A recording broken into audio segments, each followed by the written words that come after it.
My father gave me my first nail apron when I was just 5 or 6 years old, and I've been using them ever since. Now, nail aprons are great for small projects around the house, but unlike a tool belt that has 5 or 6 pouches, the nail apron only has 2, which means, of course, you can only carry 2 different sizes of fasteners.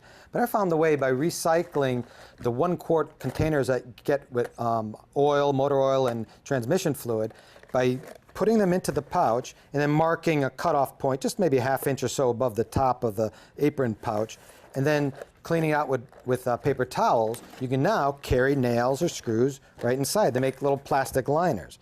Now, the advantage of this is twofold. First, it holds the pouch open, so it makes it really easy just to pull out a nail. But more importantly, if you want to switch from nails to screws, you just pull out one liner and slip in another. And if you have 6 or 7 or 8 different liners like this on your shelf, then you can really just switch out very quickly. And an added bonus, after you cut off the tops, you can save them, and they make excellent funnels.